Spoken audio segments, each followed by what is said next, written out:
దేవునికి మహిమ కలుగునుగాక.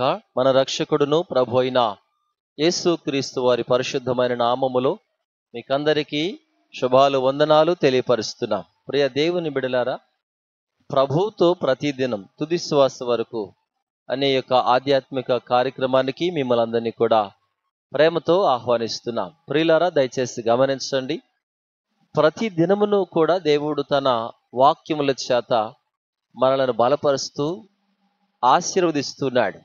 దేవుని బిడ్డలారా, లేఖనాలను మనం ఒకసారి పరిశీలన చేసుకుంటే మనము అడిగిన దానికంటే, ఊహించిన దానికంటే అత్యధికముగా చేయగలిగిన శక్తి కలిగిన దేవుడు అంటూ దేవుని బిడ్డలారా, భక్తుడైన పౌలు గారు ఎఫెసీ పత్రిక 3వ అధ్యాయంలో మాట్లాడుతూ వచ్చారు. అయితే ఏమని మీతో జ్ఞాపకం చేస్తున్నానంటే, మనము అడిగిన దానికంటే, ఊహించిన దానికంటే అత్యధికముగా చేయగలిగేది ఎవరికి అన్న విషయాన్ని ఆలోచన చేస్తే, భక్తుడైనటువంటి దావీదు గారి జీవితంలో మనం ఒకసారి చూస్తే ఆయన అంటాడు కదా, సమూయేలు గ్రంథంలో అంటాడు కదా చక్కని మాట. ఏమంటాడు?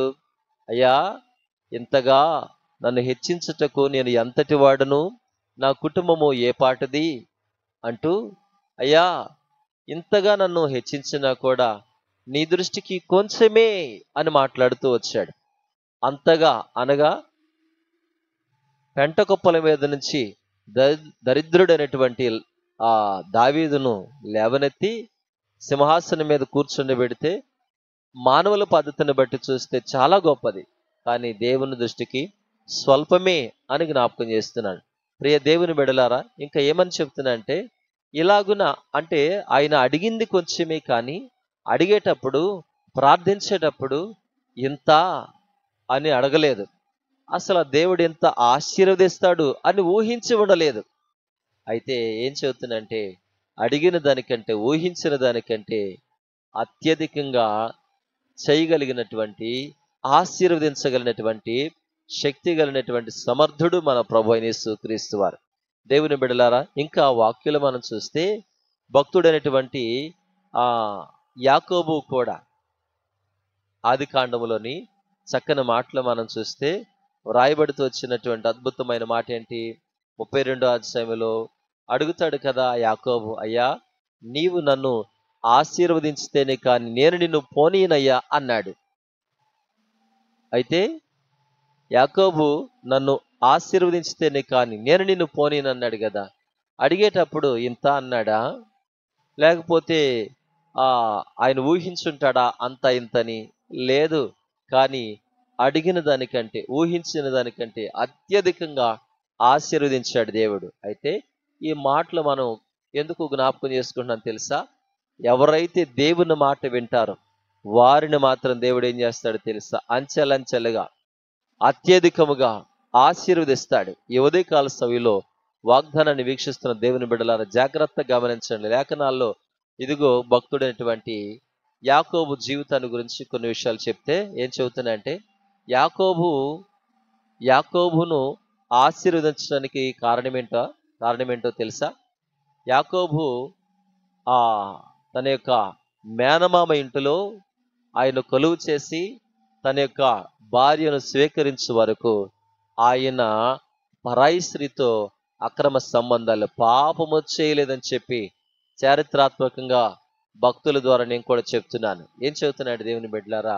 ఆయన వ్యభిచారానికి, భ్రష్టత్వానికి పాల్పడలేదు.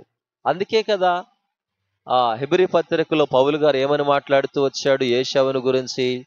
ఒక పూట కూటి కోసం తన జ్యేష్ఠత్వపు హక్కును అమ్మివేసుకున్నటువంటి ఏశావు వంటి భ్రష్టుడైనను వ్యభిచారి అయినను మీలో ఉండునేమో జాగ్రత్తగా చూసుకోమంటాడు కదా.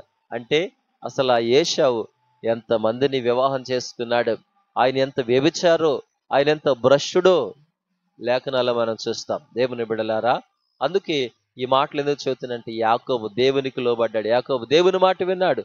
అందుకోసమే యాకోబును దేవుడు ఏం చేశాడంటే ప్రేమించాడు, ఏశావును ద్వేషించాడు.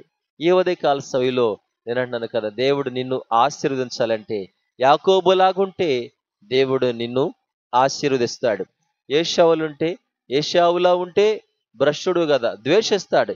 ఈ ఉదయకాలపు సమయంలో దేవుని వాక్యం వింటున్నటువంటి దేవుని బిడలారా, ఇక ఈ మా సమయంలో ప్రత్యేకమైనటువంటి మాట ఏమని మీతో జ్ఞాపకం చేస్తున్నంటే, ఏశావులా ఉండక యాకోబులాగా ఉండి ఆశీర్వదించబడి అత్యధికంగా దీవించబడుదుముగాక. ప్రార్థన చేసుకుందాం. తండ్రి, మీకు వందనాలు.